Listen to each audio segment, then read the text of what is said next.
tous ensemble, vous et nous. On est tous ensemble, vous et nous. On est tous ensemble, vous et nous. On est tous ensemble, vous et nous. On est tous ensemble, vous et nous. On est tous ensemble, vous et nous. On est tous ensemble, vous et nous. On est tous ensemble, vous et nous. On est tous ensemble, vous et nous. Mesdames et messieurs, fidèles téléspectateurs, nous vous disons bonjour. Et donc, nous sommes donc au rendez-vous de votre magazine On est ensemble.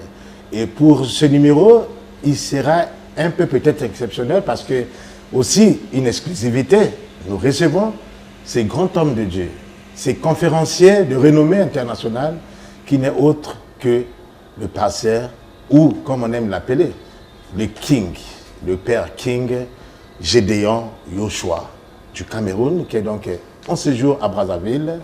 Et comme vous le savez, aujourd'hui, cet homme est considéré comme la voix porteuse de la nouvelle génération pour les leaders au monde. Et nous profitons donc de son séjour pour lui tendre donc notre micro. Je demanderai simplement votre attention. Et si vous avez des questions à poser, mesdames et messieurs, en tout cas par le biais de ce numéro qui est affiché au bas de l'écran, n'hésitez pas à poser des questions ou nous faire des textos. L'homme de Dieu, bonjour.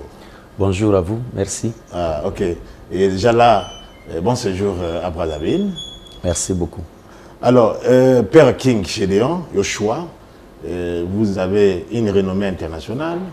Alors, pour ceux qui vous suivent, parce que c'est vrai, connu à travers le monde, mais ceux de Brazzaville voudront aussi connaître un peu en profondeur qui est donc cet homme de Dieu devant M. Paul Viau. Alors, de façon un peu brève, pouviez-vous nous décrire comment est-ce que vous avez reçu la vision, que votre petite biographie, pour que ceux qui nous suivent puissent s'en acquérir?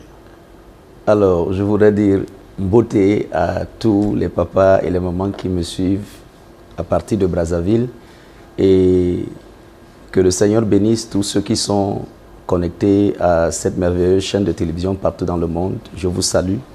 You are welcome. God bless you. Alors, je suis le révérend Père King et je crois que mon appel est avant que je ne vienne dans ce monde.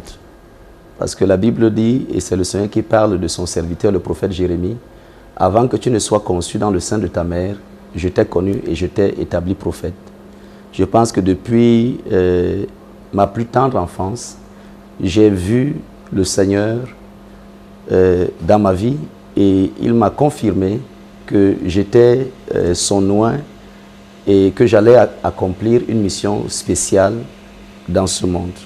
Maintenant, comment est-ce que cet appel s'est manifesté au fil des années?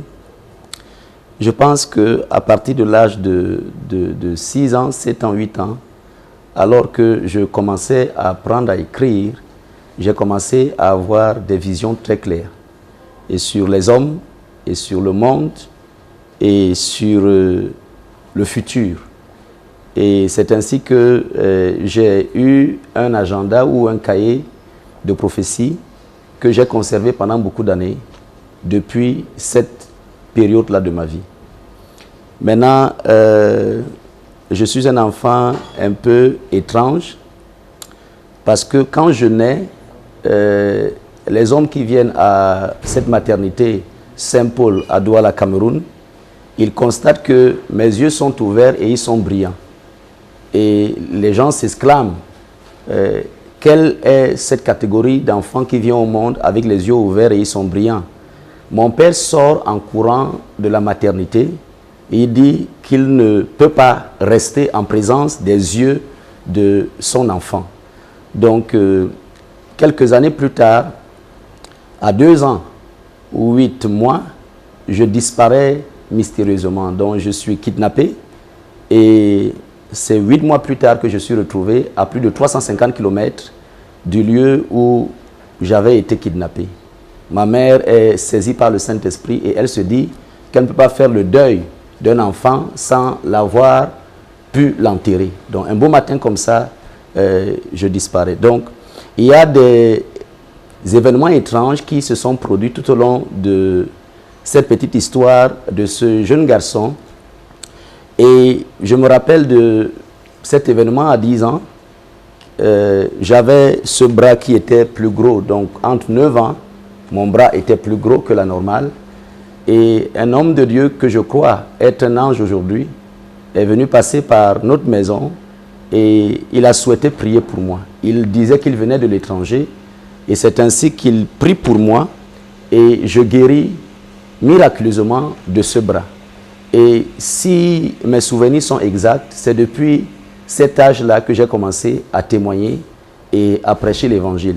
Donc entre 9 ans et demi et 10 ans, le Seigneur confirme cet appel. Donc je commence à témoigner la bonne nouvelle de Dieu, à prier pour les hommes et à vivre la vie de cet appel qui me conduit aujourd'hui au Congo-Brazzaville pour parler de l'amour de Jésus.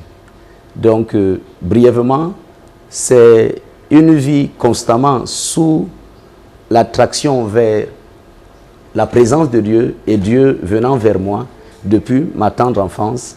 C'est ainsi que j'ai réalisé cet appel. À vous entendre, l'homme de Dieu, on a comme l'impression que votre naissance et votre enfance a à peu près, je dirais peut-être pas comme une similitude avec l'arrivée peut-être de Jean-Baptiste ou de Jésus-Christ. Parce que vous avez vu Jésus, c'est à l'âge de 12 ans qu'il a commencé à opérer les miracles.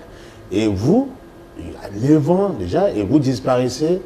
Est-ce que les parents étaient d'origine chrétienne? Les parents priaient ou comment? Oui, disons que ma mère et ma famille maternelle étaient très croyants. Ça veut dire que nous avons grandi dans une famille catholique et les écoles confessionnelles dans lesquelles moi j'ai été étaient des écoles confessionnelles catholiques. Donc, catholique, église catholique romaine bien sûr, parce qu'aujourd'hui nous avons le catholicisme en plusieurs démembrements dénominationnels. Donc, pour la petite histoire, quand je suis retrouvé, les mêmes phénomènes étranges continuent. Ça veut dire qu'un beau jour, quelqu'un décide de faire une expérience, il met un fil sur moi, je suis un petit enfant de moins de 5 ans et il me connecte au courant électrique. Lui-même est électrocuté, je tombe et je me relève. Et quand on lui demande pourquoi est-ce qu'il faisait cela, il disait qu'il voulait savoir si le courant pouvait me tuer ou pas. Donc j'ai vécu des expériences un peu étranges comme ça. Entre 8 ans et 9 ans, on allait puiser de l'eau à l'époque à une bonne fontaine avec l'un de mes grands cousins. C'est ainsi que je monte sur une sorte de serpent qui me mord et j'ai failli mourir de cette histoire. Mystérieusement, mon grand-père part du village ce jour-là, arrive dans la ville où nous étions et pendant que je raconte un peu qu'est-ce qui s'est passé pendant qu'on était à l'eau, il découvre que le venin est en train de circuler dans mon corps et il, avec la science des naturopathes de chez nous, il parvient à extraire ce venin. Donc, je crois que quand le Seigneur décide de manifester l'un des siens dans ce monde, un porteur de lumière, le diable n'est pas du tout content et parfois, Satan aussi sait, comme pour Jésus, que la lumière est venue dans le monde, comme pour Moïse, que la lumière est venue dans le monde et il essaye d'entraver cela. Moïse a vécu ce génocide ou ce grand massacre et à l'époque de Jésus aussi, c'était pareil. Donc je pense que c'est parce que les démons et les esprits, les forces du monde des ténèbres, parfois surfent sur le destin universel de l'humanité et qu'ils parviennent à capturer certaines réalités du futur, qu'ils s'attaquent à cette catégorie d'enfants qui viennent avec la lumière de Dieu dans le monde. Donc, autant dire que pour vous, les combats ont commencé déjà dès le bas âge. Oui. Et que vous avez survécu tout cela. Oui, par la grâce de Jésus et à cause de son amour. Alors, est-ce que d'aucuns, ça c'est selon ce que nous disons un peu, que bon, mais vous avez connu des grands-pères qui étaient mystiques, de façon occulte, bien sûr, entre guillemets. Est-ce que vous les confirmez qu'au village, au fin fond, les arrière-grands-pères, il y avait quand même le mysticisme? Disons que pour le commun des mortels, l'Afrique regorge plus de sorciers que d'hommes ayant connu le Seigneur ou ayant connu le Dieu Yahweh que nous prions aujourd'hui. Pour la petite histoire, mon grand-père du côté maternel était jugé comme cette catégorie de personnes qui entraient en brousse et ressortaient avec le gibier et personne ne comprenait comment est-ce qu'ils pouvaient attraper des serpents, des crocodiles et même des lions. Maintenant, il y a des pères missionnaires qui sont arrivés là-bas, qui ont demandé à ces villageois qui avaient des pouvoirs étranges de venir les remettre à l'église pour qu'on puisse prier pour eux. Et l'histoire dit qu'il est l'une des rares personnes à avoir accepté dans ce village-là remettre ses fétiches. Et avant de mourir, il dit à mon père qui est en train de fuir son village, tu auras un garçon et quand tu auras ce garçon-là, nomme-le de mon nom parce que il sera serviteur de Dieu. Donc, je n'étais pas encore né, il est sur le point de mourir, il a son fils qui est en train de fuir le village et je voudrais dire que mon père a fui son village et a passé plus de 30 ans sans jamais remettre les pieds là-bas après cet incident. Son père meurt et plus tard, il a plusieurs enfants et je suis le dernier. Et c'est là où il se rappelle que son père... Il fallait le baptiser. Voilà, son père lui avait dit, quand tu auras un fils, nomme-le avec mon nom, qu'il soit mon homonyme, parce que j'ai vu qu'un serviteur de Dieu allait venir au travers de toi dans notre famille. Et moi, j'ai abandonné mes fétiches. Donc, pour la petite histoire, c'est un peu ça. Donc, un background qui est commun à tous les Africains, mais je crois que la grâce de Dieu a touché des hommes. Et tous les Africains n'ont pas toujours été des marabouts, des féticheurs, des sorciers. Bien que le christianisme soit venu plus tard chez nous, on a des hommes qui ont connu le Dieu Zambé, le Dieu Yahweh, et je crois que tous n'étaient pas forcément des sorciers, des marabouts ou des adorateurs d'idoles.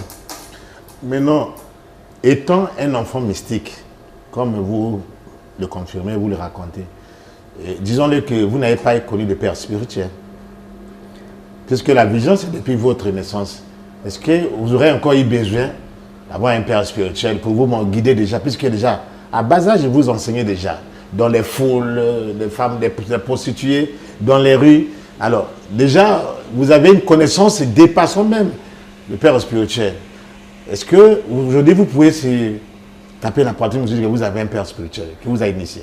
Je voudrais déjà rectifier sur le fait que vous avez dit que j'étais un enfant mystique. J'étais mystérieux, mais pas mystique. Ok. Parce que mystique, oui, c'est autre chose. Mais ça va dans tous les sens, hein, parce que votre histoire, vraiment, ça nécessite des questionnements. Hein. Oui, disons que les agressions et les attaques du diable sur ma personne ont créé une sorte de mythe et de légende sur la personne de Père King. Mais c'est parce que Jésus a décidé d'être dans ma vie et d'utiliser son serviteur comme un porteur de lumière.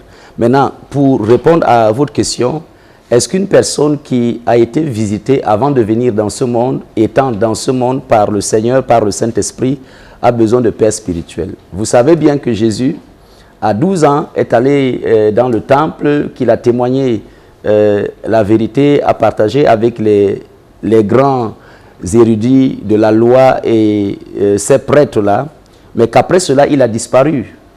Pendant près de 18 ans, la Bible ne nous dit nulle part où Jésus était pendant ces 18 ans. Et il répond ce jour-là à sa mère et à son père, « Ne savez-vous pas que je dois m'occuper des affaires de mon père ?» Maintenant, à 30 ans, Jésus refait surface et où est-ce qu'il est envoyé? Vers un homme appelé Jean-Baptiste, qui a pour mission de s'assurer qu'il le présente au monde et qu'il l'annonce à Israël. Et quand Jean-Baptiste refuse de baptiser Jésus, parce qu'il dit lui-même qu'il n'est pas digne de délier la courroie de ses souliers, Jésus lui dit, laisse accomplir la loi, faisons ce qui est juste. Donc, ce qui est juste, c'est que chaque récipient a un couvercle comme c'est écrit dans Deutéronome et dans Lévitique.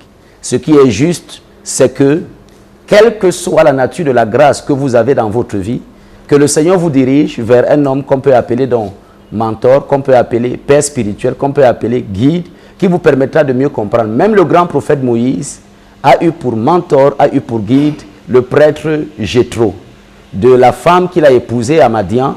Donc le père de sa femme était un prêtre, et quand il finit plus tard par avoir des problèmes dans son ministère, il est dans le désert, il souffre de comment gérer le peuple, des millions de personnes. Jéthro revient et lui dit, écoute, tu as l'appel, tu as l'esprit, tu as le pouvoir, tu as le bâton qui délivre, mais voici le conseil que je peux te donner. Et il lui donne un conseil qui est salvateur. Il apprend à Moïse comment organiser le peuple et ne pas mourir plus tôt avant son âge. Donc Jésus a eu Jean-Baptiste, Moïse a eu Jéthro, Élisée a eu Élie, Josué a eu Moïse. Et dans tous les temps et dans tous les âges, ce principe doit être respecté, parce que la Bible dit que celui qui pense être grand doit regarder les autres comme étant plus grands que lui. Et qui est votre guide alors? Alors, qui a été? Dans le monde, disons que Père King, Gédéon Joshua, a des hommes qui l'ont précédé et en qui il croit et au travers desquels il reçoit ses conseils. Mais au niveau de mon pays, le Cameroun où j'ai grandi, le papa spirituel qui est même l'auteur du réveil de notre nation, Papa Obaker, a eu des fils dans sa succession. Donc je suis un peu l'héritier de cette grâce du premier père de notre nation qui a permis que le réveil, que le charisme arrive dans notre pays. C'est à peu près ça. Alors, on va peut-être déjà mettre une parenthèse sur cet historique. Passons maintenant dans la faisabilité. Vous êtes le prophète des nations. Oui. Un jargon ou bien un titre ou une nomination qui fuste un peu, pas mal, hein, les enfants de Dieu, les dirigeants de ce monde, parce que prophétie des nations, ce n'est pas donné à n'importe qui, parce qu'il y a tellement de farceurs, il y a tellement de farfelus, il y a tellement qui ont donné des prophéties qui, pour certains, aujourd'hui même, se sont retrouvés dans des prisons, qui ont causé même leur mort et tout.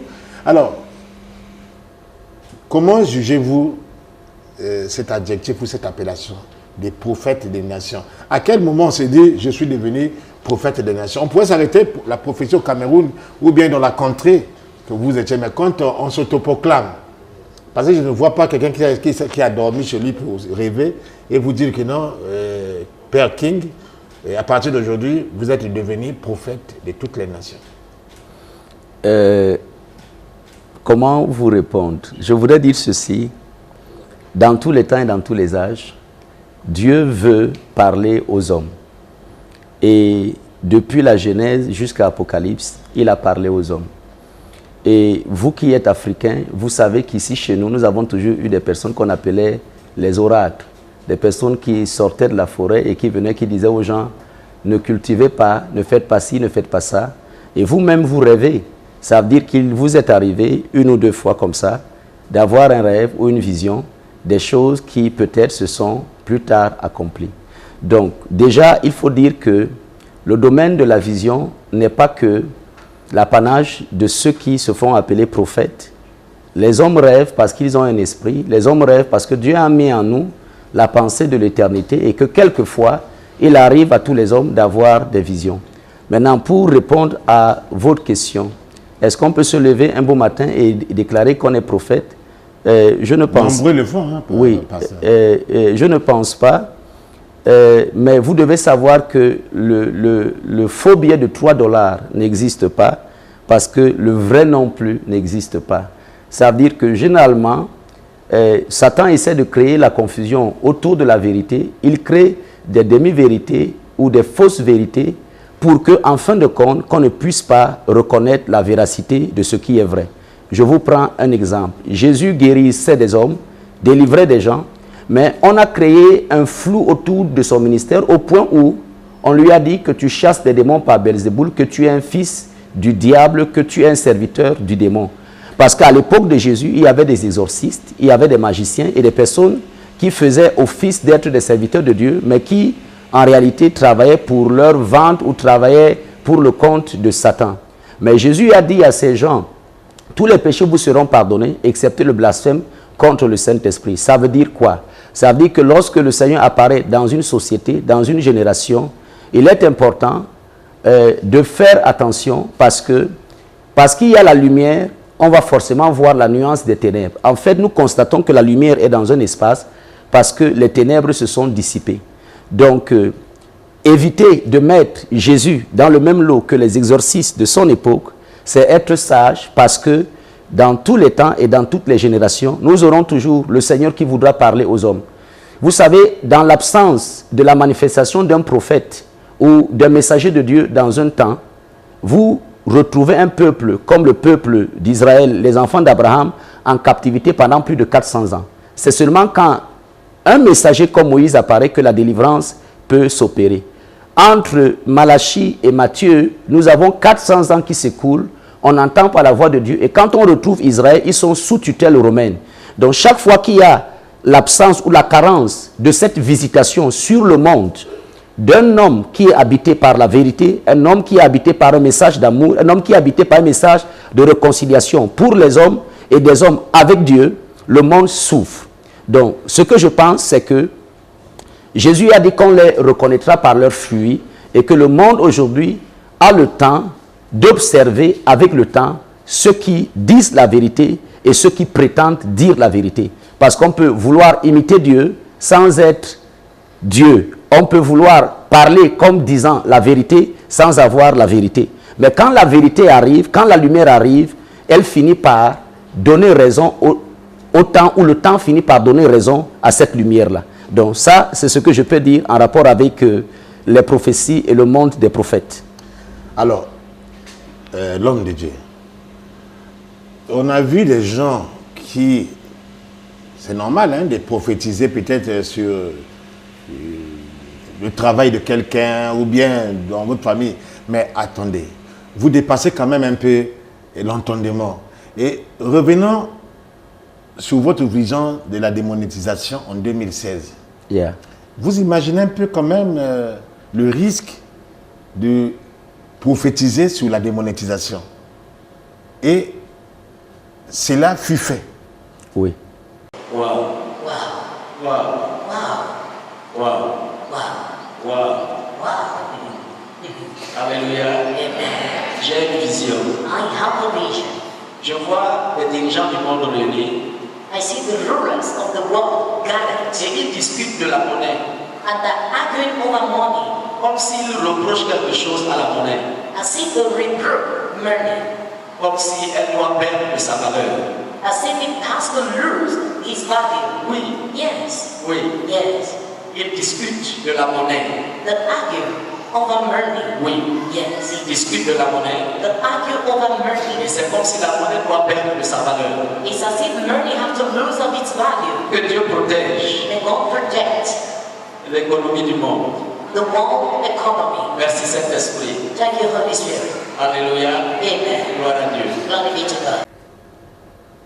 Est-ce que, quelque part aujourd'hui, il faut se dire que le père King, la crise économique qui sévit aujourd'hui l'Afrique ou le monde, il l'avait déjà vu.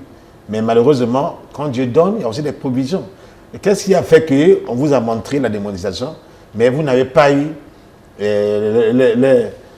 comment dirais-je, les mesures d'encadrement pour nous dire que bon, mais il y aura ça et j'implore Dieu pour que la solution soit trouvée, par exemple, en B. Mais aujourd'hui, si nous vivons ce que nous sommes aujourd'hui, vous les connaissiez déjà il y a peut-être 3 ans. Oui. Disons que si vous suivez le record des prophéties de Père King, vous verrez que les événements que j'ai annoncés, comme ceux de Charlie Hebdo, le Quai d'Orsay a été prévenu avant et les hommes qui devaient prendre des dispositions, par exemple en France, auraient dû prendre des dispositions. Le prophète a la responsabilité de communiquer la lumière qu'il a vue. En fait, un prophète, c'est quoi? C'est quelqu'un qui est comme sur un phare ou qui a un phare qui peut voir plus loin. Habakkuk disait, j'étais à mon poste et je veillais pour voir ce que l'Éternel me dirait. Donc le rôle des prophètes, c'est de prévenir. Le rôle des prophètes, c'est de donner la sagesse. Le rôle des prophètes, c'est au moment où ils ont reçu la parole de vérité, c'est que le monde vienne vers eux pour leur dire, y a-t-il une chose qui spirituellement est faisable? Et lorsque ça ne dépend que du prophète, Abraham a prié pour que Sodome et Gomorrhe ne soient pas détruits. Mais dans son intercession, il est allé jusqu'à dire, s'il y a 10 justes dans cette ville, est-ce que l'Éternel va détruire Sodome et Gomorrhe? Et le Seigneur lui a dit, s'il y a 10 justes, je ne détruirai pas cette ville parce que j'aime ces hommes. Et il n'y avait pas ces 10 justes et le monde a été détruit. Pourtant, lorsqu'on a envoyé Jonah pour aller témoigner à Ninive la parole de prophétie qu'il avait reçue, les hommes ont accepté la repentance et la destruction qui devait frapper n'est plus arrivée. Donc, le messager de Dieu ou le prophète de Dieu a la responsabilité de dire ce qu'il a vu. Et en face de lui, il y a des hommes qui sont censés écouter et apprendre la sagesse. Donc, nous avons eu une première catastrophe des hydrocarbures avec les trains au Cameroun. Et lorsque la deuxième était sur le point de se produire, je l'ai prédit, inspiré par le Saint-Esprit 6 mois à l'avance. Nous avons prié.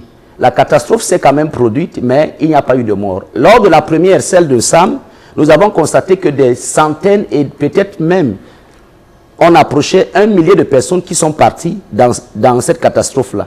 Vous avez vu que quand le prophète parle d'une chose, quelquefois plus tard, le signe de la chose apparaît, mais l'ampleur de la catastrophe est diminuée parce que des hommes se sont saisis de la chose et ont prié. Donc, parlant de la démonétisation ou parlant de la dévaluation du franc qui a été annoncé et de la crise économique dans la zone CEMAC, donc, les leaders ont reçu la parole de la prophétie, ils ont reçu la révélation, à eux de s'asseoir et de dire qu'est-ce que nous faisons de ce que le Seigneur nous a dit et de demander à celui qui a été le messager. Parce que chez nous, dans notre tradition, on dit qu'on n'accuse pas celui qui annonce la nouvelle. C'est celui qui l'a envoyé qui est accusé.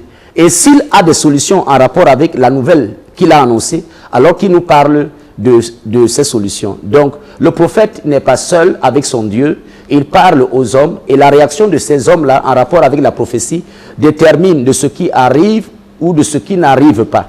Donc, en fait, le but de la prophétie, ce n'est pas de provoquer des catastrophes, mais c'est de prévenir et de donner la sagesse à ceux qui peuvent comprendre, à ceux qui peuvent écouter. C'est ça le but. À qui l'annoncez-vous, par exemple, prenons de la démonisation? Vous l'avez annoncé au chef de l'État camerounais, il suffisait? Ou bien vous êtes allé jusqu'à la Banque mondiale, ou je ne sais pas, vous avez suivi quel circuit pour qu'il soit saisi que, bon, ben voilà, il y a un homme de Dieu. Bien qu'il peut prendre en doute, mais si vous êtes limité seulement à son excellence Paul Biya, moi je ne vois pas. Peut-être qu'il n'a pas fait les relais de l'information. Et voilà, aujourd'hui nous subissons. Un exemple, je dis bien. Oui, vous savez, pour la petite histoire, 2 fois de suite, des gens sont venus pour porter atteinte à la vie de Père King. Donc, vouloir l'assassiner ou tirer sur lui.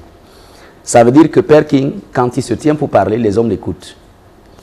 S'il y a des griefs que les gens ont au point où ils pensent qu'on doit éliminer cet homme de Dieu, ça veut dire que les gens sont au courant de ce que Père King fait. Maintenant, il y a des canons officiels par lesquels nous communiquons et le lieu n'est pas indiqué aujourd'hui de dire nous avons rencontré X ou Y pour témoigner de cette vérité. Maintenant, nous avons les médias qui existent dans le monde, qui sont le relais des paroles des gouvernants, le relais des paroles des leaders et de ceux qui gèrent le monde.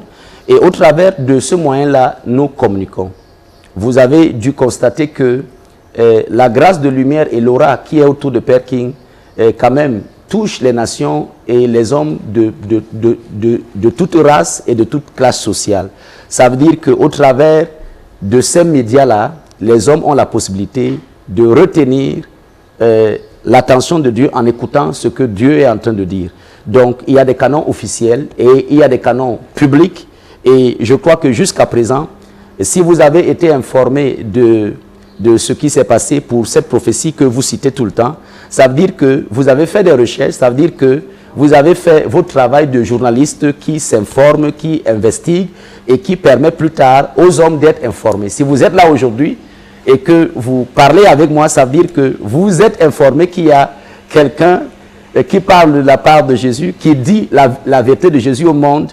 Et je crois que nos dirigeants aussi, ils peuvent être au courant et nous nous assurons qu'ils soient au courant de ce que Dieu dit et des moyens qu'il nous donne pour leur transmettre ce message-là. Est-ce que c'est facile de vous croire? Pour la plupart, ce sont des athées. Et peut-être qu'ils ne croient pas. Et puis bon, ils en ont aussi, hein, vous n'êtes pas peut-être les seuls. Dans cette confusion-là, pensez-vous que les chefs d'État ou les dirigeants vont vous croire facilement quand vous apportez un message à la nation? Je pense que contrairement à ce que le commun des mortels pense, pour arriver et accéder à des places de pouvoir ou à des positions d'autorité, être un leader politique, il faut un minimum de foi. Un minimum de foi pour sa nation, un minimum de foi pour les hommes, un minimum de foi et en Dieu. Contrairement à ce que vous êtes en train d'affirmer, beaucoup de nos leaders sont des croyants. Mais nous sommes dans des États laïques. Oui. Ah voilà, vous amenez votre portion de religion, l'autre aussi, peut-être il est animiste, l'autre là-bas, il est peut-être musulman. Alors, à qui croire? Tout ça là, c'est dans les oreilles des dirigeants. Il s'est dit, bon, celui-là, écoutez, c'est les gens qui viennent pour juste chercher les enveloppes aussi quelque part. Je voudrais vous dire que la foi en Dieu est universelle. Et Dieu n'appartient à aucune race, à aucun peuple, à aucune tribu, à aucune langue. Quand vous lisez le texte majeur de la Bible, il a tant aimé le monde qu'il a donné son Fils unique afin que quiconque croit en lui ne périsse point. Donc le message de l'amour et le message du divin s'adresse aux hommes de toute langue, de toute race, de toute confession religieuse et même de ceux qui prétendent, peut-être à tort, qu'ils sont des athées. Parce que je ne pense pas qu'un homme soit athée, ipso facto, parce qu'il le déclare. Parce que quand vous direz aux hommes, ils vous diront qu'ils croient en l'amour, qu'ils croient en l'humanité, qu'ils croient en l'humain. Donc c'est une forme de foi qui démontre que même s'il ne désigne pas Dieu comme étant cet être suprême, universel, qui est le Père de l'humanité, il croit quand même en quelque chose. Et vous ne pouvez pas diriger une nation et ne croire en rien. Les hommes d'État croient au développement, ils croient à l'avenir, ils croient au progrès. C'est pour cela qu'ils se lancent en politique. Les dirigeants du monde, ils croient en quelque chose. Sinon, en fait, sans la foi, il est impossible de faire quoi que ce soit. Vous mariez une femme parce que vous croyez qu'elle peut vivre avec vous. Vous vous engagez en politique parce que vous croyez que vous pouvez apporter quelque chose à votre nation. Et je crois qu'il y a des hommes qui peut-être attendaient que vous, médias, vous veniez vers les hommes qui sont porteurs de révélations et qu'ils vous parlent ainsi publiquement et que parce que vous avez cru en eux, que eux aussi se disent, mais voilà, il y a Top TV qui est en train de relayer le message de l'amour que prêche Père King dans les 4 coins du monde sur satellite pour qu'eux aussi soient interpellés. Donc je vous dis encore merci à vous, chaînes de télévision, dans ce pays qui accepte que Père King vienne vers vous et je l'ai accepté volontiers parce que le message de Dieu doit être connu dans les 4 coins du monde. Voilà, on va souffler un peu, mesdames et messieurs, pour suivre ces quelques vidéos des prophéties et à vous de faire des commentaires. On revient juste après.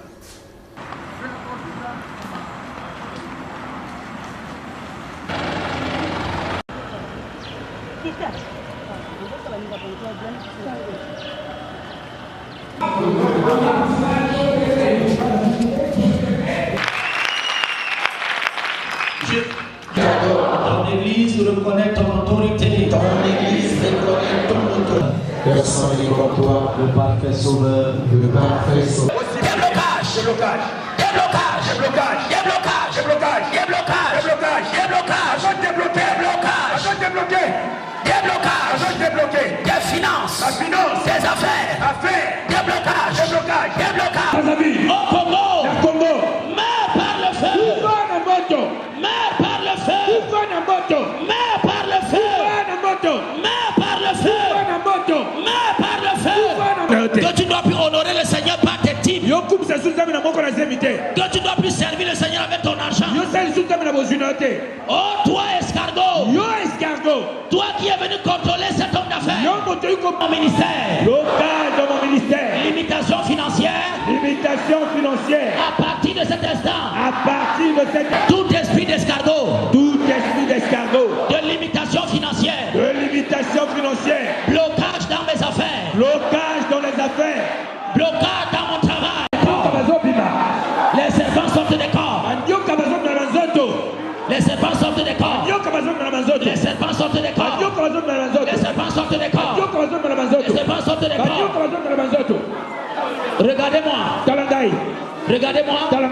Père King, nous verrons là-dessus des images. Et vous hasardez même à aller prophétiser dans des périodes de crise post-électorale. Est-ce que vous ne voyez pas ce risque-là? Un pays, par exemple, qui est en crise ou bien en période électorale, bon, qui suscite un peu quand même des opposants de l'autre côté, le pouvoir en place, mais vous arrivez quand même à prophétiser pour dire que non, là-bas c'est un tel, ça va se passer comme ça, l'autre sera le cas par exemple de la Côte d'Ivoire, les risques que vous avez pris. Et ça ne vous crée pas aussi des conflits, parce que demain, l'autre peut revenir au pouvoir et dire, bon, ce monsieur-là avait prophétisé pour moi, est-ce qu'il va croire que c'était les dieux, ce qui était arrivé en Côte d'Ivoire, par exemple? Je crois que les hommes sont doués d'intelligence et de sagesse. Si vous avez dû voir les prophéties de Père King, elles sont prophéties justement parce qu'elles annoncent des événements qui doivent arriver dans la suite. Et Dieu jouit d'une neutralité affective en rapport avec les hommes de toute langue et de toute race. C'est vous qui parlez de partis politiques, Dieu parle de ses enfants. C'est vous qui parlez de clivage religieux, Dieu parle de son peuple. Donc les prophètes ont la position de Dieu pour le monde, pour les hommes que Dieu a créés à son image et à sa ressemblance. Quand vous vivez comme au Cameroun ou comme en Côte d'Ivoire ou comme au Congo, quand le prophète peut voir des choses qui doivent arriver ou qui sont sur le point d'arriver, la position du prophète est la position de Dieu en rapport avec ses enfants. Ça veut dire que c'est une position d'amour. Si on peut prévenir une crise électorale ou post-électorale, il est du devoir de Dieu de parler aux responsables, de parler aux leaders et qu'ils aient de la sagesse pour savoir comment gérer les affaires de la cité. Si vous lisez toute la Bible, vous allez vous rendre compte que à côté du pouvoir politique, il y a toujours eu des hommes qui surfent, pour utiliser une expression de notre temps, en parlant d'Internet, il y a toujours eu des hommes qui surfent entre l'invisible et le visible, comme Daniel, comme Joseph pour le roi d'Égypte, le pharaon de l'époque, comme Daniel pour Nebuchadnezzar. Et puis, donc, nous avons toujours eu cette combinaison. En fait, il n'y a pas de conflit entre Dieu et les hommes. Il n'y a pas de conflit entre Dieu et la science. Il n'y a pas de conflit entre Dieu et la politique. Parce que la science vise le progrès de l'homme, la politique vise le progrès de l'homme. Et un véritable serviteur de Dieu, un oint de l'Éternel vient pour parler de la sensibilité de Dieu dans une situation. Vous savez que la Bible nous dit que Jésus est venu pour détruire les œuvres du malin. Donc, les hommes qui n'ont pas les yeux pour voir au-delà du naturel ne peuvent pas savoir que certaines crises sont provoquées par des forces, par des serpents, par des pouvoirs étranges, par des gens qui veulent faire couler du sang. Donc, il est du devoir de ceux qui gèrent la politique spirituelle, de gérer la politique spirituelle, et de ceux qui gèrent la politique physique ou naturelle, ou la politique de tous les jours, de gérer la politique de tous les jours. Donc, Jésus a dit donner à César ce qui est à César et donner à Dieu ce qui est à Dieu. Aux prophètes, le monde de la révélation, de l'inconnu, et aux hommes politiques, la sagesse pour saisir ces paroles et pouvoir mieux diriger et prendre des décisions en connaissance de cause. Mais prophète, il y a un adage même qui dit que, parce que la Bible elle-même, elle nous dit que la nature ne vous enseigne-t-elle pas. Mais cet adage nous dit que toute vérité n'est pas bonne à dire.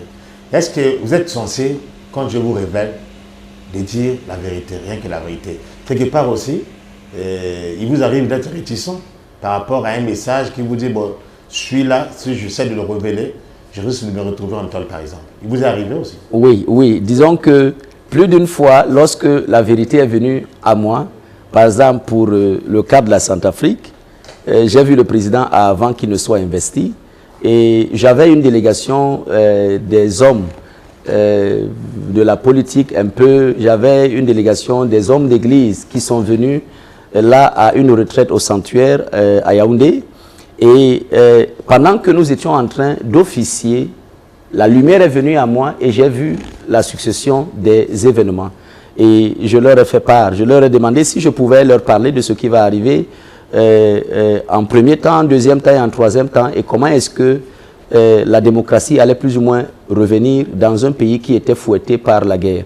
Donc, il arrive des fois qu'on soit, comment dire, qu'on fasse face à une urgence en rapport avec la révélation que Dieu donne, et on communique l'urgence, mais il arrive des fois aussi qu'on soit prévenu à temps et qu'on gère un dossier dans la prière pendant 1 an, pendant 2 ans, le temps de voir comment est-ce que le Seigneur, avec ses propres moyens, nous permettra de communiquer avec sagesse aux gouvernants, aux dirigeants. Je veux dire que le but de la prophétie n'est pas d'affronter les gouvernements et d'affronter les leaders politiques. La prophétie parle de l'amour. La prophétie parle de la vérité qui peut aider l'homme à sortir d'une situation que les ténèbres, que le diable, que la sorcellerie, que la magie ont créée. Voilà. Donc, quand on est prévenu à temps, on peut prendre des dispositions. Donc, un homme avisé ne pourrait pas s'attaquer à un prophète. Parce qu'en réalité, le prophète est celui qui est dans la politique de Dieu, de l'ombre, et qui, que ce soit dans cette ombre-là, la plupart de nos prophéties d'ailleurs sont communiquées dans le secret, et quelques-unes sont communiquées en public parce que nous voulons que le peuple puisse prier en rapport avec les prophéties pour que celles qui présagent un malheur ne puissent pas s'accomplir dans leur plénitude, et que ceux qui parlent de bonheur, qu'on sache que le Seigneur n'a jamais abandonné le monde, qu'il ne l'a jamais oublié et qu'il n'a pas cessé de parler. Tant que Dieu parle à une nation, c'est le témoin de son amour, c'est le témoignage qui s'intéresse à cette nation-là spécialement. Donc, des craintes, pas véritablement, parce que je sais que la lumière de Dieu est dans le cœur de tout homme et qu'on peut savoir que cet homme, il parle avec amour pour apporter des solutions et non pour affronter les nations et les politiques. Ok, alors, prophète, avant que nous chutons maintenant sur votre séjour, le récent séjour à Brazzaville, vous allez l'affirmer ou peut-être ça dépendra que de vous. Aujourd'hui, on a ces constats amers des hommes de Dieu, surtout les prophètes. C'est devenu comme un effet de mode. C'est cette mode-là de monnayer la prophétie. C'est vraiment déplorable parce que c'est au vu et au su de tout le monde. Et surtout vous qui côtoyez un peu les dirigeants, les présidents, les chefs d'État, les prophéties sont aujourd'hui monnayées. Bon, mais j'apporte une prophétie. Au retour, vous avez des cagnottes, des valises d'argent que ces chefs d'État vous donnent, ou bien c'est ceux qui sont au pouvoir. Et c'est ce qui pousse aujourd'hui, c'est ce qui a fait aujourd'hui que vous devenez un peu réticent d'être véridique envers ces hommes-là qui vous dépannent. Parce qu'aujourd'hui, vous pouvez vous dire, même prenons le cas du Cameroun, je doute fort, ça c'est l'opinion, que devant Paul Biya, vous allez, son excellence, vous dire que non, en tout cas, je constate que cette élection-là, vous serez perdant, ou bien cette loi-là que vous allez voter va nous emmener dans les déluges. C'est difficile parce que vous êtes aux côtés de ces hommes et vous êtes en train de monnayer les prophéties qui vous rendent riches. Et affirmez-vous cette assertion? Non, non, non, du tout, du tout. Disons que, le monde de la révélation, le monde de Dieu, lorsque Dieu parle, les hommes doivent communiquer ce qu'ils ont entendu de Dieu ou ce qu'ils ont reçu de lui. Maintenant, vous êtes dans les secrets de ceux qui vont dans les cours des rois et qui reçoivent des mallettes d'argent parce qu'ils ont prophétisé ou parce qu'ils ont annoncé des choses qui vont arriver ou qui sont en train d'arriver. Pour ce qui me concerne, je sais que Jean-Baptiste a parlé, Jésus a parlé, Ésaïe a parlé, Daniel a parlé, Joseph a parlé, même si les hommes, quelquefois, lorsque Dieu leur dit la vérité, manifestent de la reconnaissance, il n'est pas dans l'esprit d'un messager de Dieu d'être un commerçant ou un communicateur qui attend quelque chose de ce qu'il a déclaré. Mais toutefois, on ne peut pas interdire aux hommes de dire gloire à Dieu en manifestant de la reconnaissance. Vous savez, Jésus a guéri 10 lépreux, un seul est revenu dire merci et il l'a célébré. Il a dit pourquoi les autres ne sont-ils pas venus dire merci? Donc, je pense qu'aujourd'hui, plus on aura des hommes qui acceptent les prophéties, on verra aussi ce côté de la reconnaissance des hommes en rapport avec le Seigneur qui leur a donné sa vérité et en rapport peut-être avec l'intermédiaire par lequel il est passé pour leur donner cette vérité. Mais ceux qui sont mandatés par Dieu ne sont pas mandatés pour aller commercer, pour aller faire du troc ou du trafic. Dans l'ordre prophétique dans lequel je suis, celui de Moïse, qui n'a rien demandé au peuple d'Israël, mais par contre Dieu demandait des sacrifices d'action de grâce au peuple d'Israël pour ce qu'il avait accompli pour eux. Donc je pense que le fait qu'un homme de Dieu entre dans un bureau et ressorte avec une mallette, Si c'est qu'il a demandé la mallette, peut-être il y a un point d'interrogation. Mais si c'est que les hommes, voulant célébrer Dieu, voulant le louer pour sa grâce et sa miséricorde, décident d'être reconnaissants pour permettre qu'on nourrisse les veuves, les orphelins, pour permettre qu'on bâtisse des chapelles et des églises, pour permettre que le message de Dieu soit davantage prêché dans le monde. Vous savez qu'aujourd'hui, nous communiquons au travers des réseaux, des médias officiels et des médias non officiels. Vous savez qu'un micro, c'est de l'argent. Vous savez que les chairs de l'église, c'est de l'argent. Quelquefois, les hommes qui se sentent reconnaissants achètent des parcelles de terre, bâtissent des églises pour dire merci à Dieu. Un homme qui échappe à un accident parce qu'un prophète a prévenu et qui s'en sort, il est de bon gré qu'il vienne dire merci. Et je crois que le Seigneur loue de telles personnes dans leur action. Il y a un miracle de Jésus qui est un miracle dû à une offrande, mais qui n'est pas une offrande demandée. On dit que les Juifs sont venus le supplier de prendre en compte la doléance du centenier romain parce que cet homme avait manifesté de la gratitude, de la reconnaissance envers le peuple d'Israël. Il leur a bâti leur temple. Donc je pense qu'il y a des hommes qui sont de bons donateurs, de bons pourvoyeurs. Ils ont un esprit saint que Dieu leur a mis pour être des gens dans la libéralité. Mais un prophète, un messager de Dieu, n'est pas celui-là qui prend le message de Dieu pour aller le commercer. Dieu est suffisant par lui-même. Il est suffisamment riche par lui-même pour qu'un homme de Dieu n'ait pas besoin de commercer ou d'aller dans ce sens-là. Voilà. Mesdames et messieurs, vous comprenez que nous allons lentement sûrement vers la chute de cet échange avec l'homme de Dieu. Et ça a été pour moi un rêve de changer un jour avec cet homme, cette icône de renommée internationale. Et cette question-là, c'est une question d'un téléspectateur. Vous êtes dirigeant du Sanctuary for All Nations, mais qu'est-ce qui fait que vous ne l'implantez pas, parce que vous parlez des nations, un peu partout. C'est comme si vous limitez seulement dans quelque part. Qu'est-ce qui explique par exemple l'absence du sanctuaire ici à Brazzaville, à Kinshasa et un peu partout? Qu'est-ce qui empêche ça alors que ça devait être implanté puisque c'est la nation, vous êtes le prophète de la nation. Vous devez avoir quand même des églises un peu partout. Oui. Je voudrais dire que lorsque Dieu parle à un homme, il parle dans une localité, il parle dans une saison et la saison pour le moment c'est la saison des hommes qui partent des quatre coins du monde et qui viennent au sanctuaire, qui viennent au Cameroun. Brazzaville, c'est une exception voulue par le Seigneur, certainement pour un but particulier. Et j'espère que les hommes vont saisir cette grâce-là comme un privilège de savoir que le père du sanctuaire qui généralement ne se déplace pas, le prophète que Dieu a mandaté pour communiquer sa grâce et sa vérité au monde, mais qu'en fin de compte est venu dans un pays comme Brazzaville pour rencontrer les leaders spirituels, leaders politiques et économiques.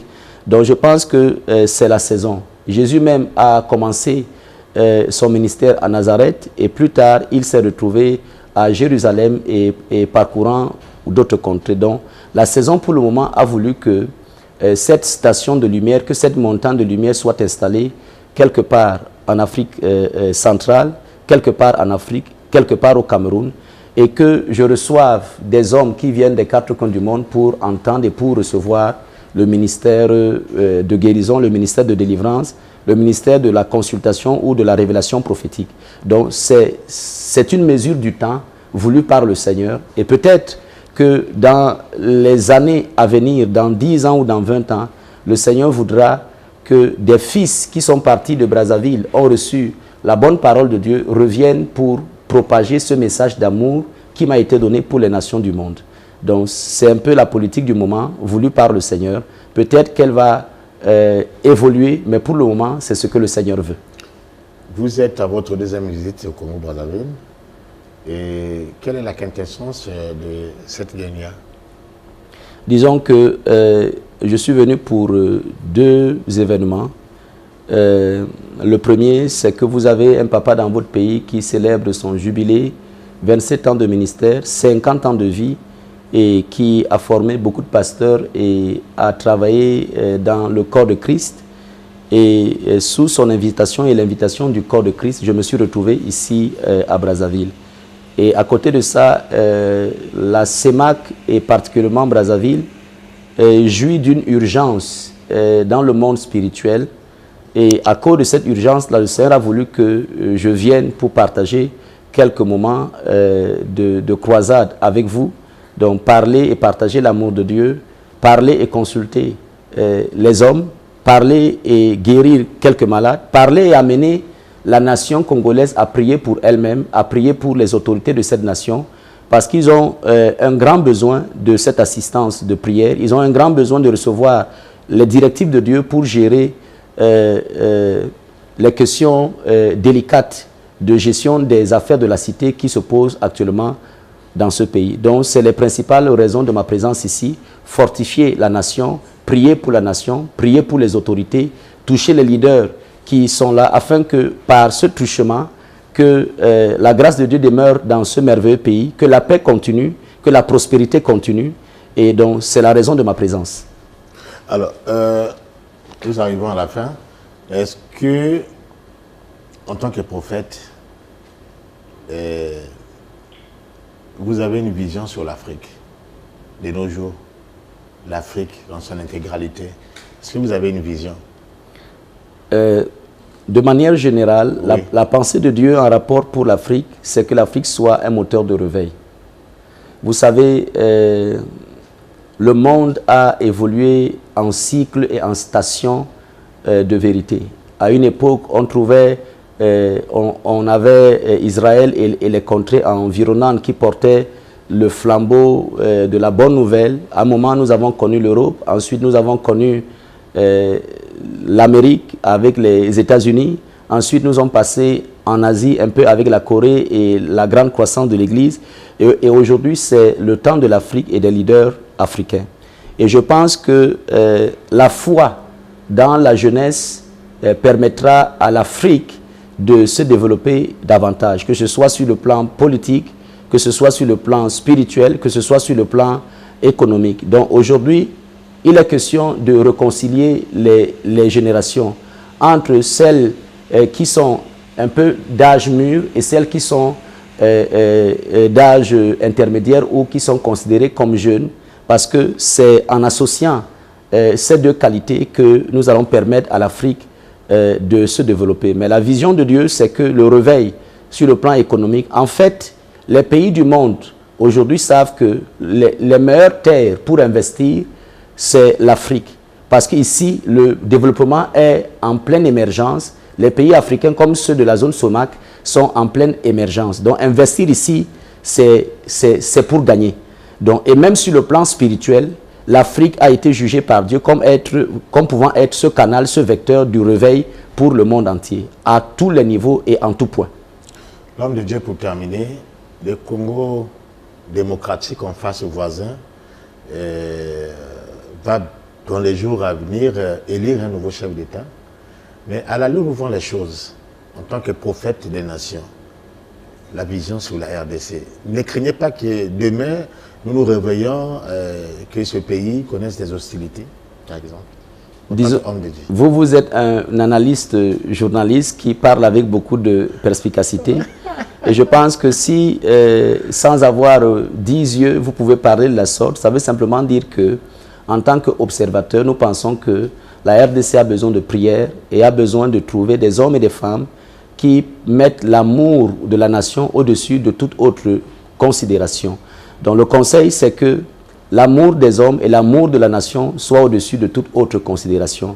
Nous prions pour le Congo et les visions en rapport avec le Congo, certainement, leur parviennent et Dieu permettra que, en association avec les leaders politiques, que ce pays ne passe pas par une crise qui va faire pleurer les Africains et qui va faire pleurer les hommes de cette nation-là. Donc, mais le Seigneur a son mot à dire sur les affaires de la politique en Congo. Et c'est le mot que les leaders politiques élèvent la nation et la vie humaine au-dessus des ambitions personnelles. Donc l'unité, la paix au-dessus des ambitions personnelles. Si nous allons sur cette base et sur ce fondement, nous allons éviter beaucoup de crises. Et à côté de ça, que les hommes de Dieu prient, parce que la RDC est un pays qui est aimé par Dieu. C'est une riche nation, qui a besoin de l'amour de tous ses frères et de toutes ses sœurs. On arrive à la fin, mesdames et messieurs. Et l'homme de Dieu, en peu de mots, une vision sur le Congo, ou bien peut-être une adresse au peuple congolais, ou bien à la famille chrétienne congolaise qui vous suit. Je voudrais dire merci à ma famille du Congo, car je crois que je suis congolais aussi pour avoir aimé cette nation et pour avoir été adopté par vous. Ce que je dirais pour le Congo aujourd'hui, c'est que prions pour les leaders parce qu'ils ont des décisions à prendre en rapport avec la nation et qu'au travers de ces décisions, la vie va être meilleure, la cité va mieux se porter et la prospérité va arriver. Et je voudrais vous dire que Dieu vous aime et que l'amour de Dieu est présent dans ce pays et dire que le prophète est encore là jusqu'à vendredi et que pendant ces 4 jours après lundi, nous allons aujourd'hui consulter les leaders, les hommes économiques et pendant ces jours, nous allons leur apporter le conseil de Dieu, la présence de Dieu, la puissance de Dieu, la guérison de Dieu, la délivrance de Dieu. Donc, priez pour vos leaders, priez pour votre nation. Les décisions doivent être prises et à partir de ces décisions, la vie va s'améliorer dans la cité congolaise. Nous prions pour vous, nous vous aimons et nous sommes là pour parler de la part de Dieu, pour donner le mot de Dieu à qui de droit, aux leaders et aux responsables. Que Dieu vous bénisse. Que Dieu vous bénisse, c'est à travers donc cette bénédiction que moi aussi j'en reçois, que je vous dis merci d'avoir été avec nous et tout le plaisir a été pour vous de recevoir donc ces grands hommes de Dieu, ce prophète des nations qui n'est pas comme le pensent certains, mais il vous a révélé. Et s'il y a encore des questions, et n'empêche, qui nous invite au Cameroun pour de plus en plus précisions. Ce n'est qu'une partie remise. D'ici là, portez-vous bien. Merci encore, homme de Dieu. Ce sera avec un grand plaisir pour moi de vous recevoir au Cameroun. Merci et j'espère qu'un merveilleux partenariat est né aujourd'hui entre les médias et les prophètes pour qu'ils puissent relayer la grâce de Dieu qui opère dans ce monde. Merci à vous pour votre lumière sur le monde. Merci à cette chaîne de télévision. Que Dieu vous bénisse, qu'il vous accorde plus de lumière, plus de faveur, qu'il protège cette entreprise et qu'elle croisse et qu'elle ne diminue pas au nom de Jésus-Christ. Merci. Merci. Beauté papa, beauté maman. Bye. On est tous ensemble, vous et nous. On est tous ensemble, vous et nous. On est tous ensemble, vous et nous. On est tous ensemble, vous et nous.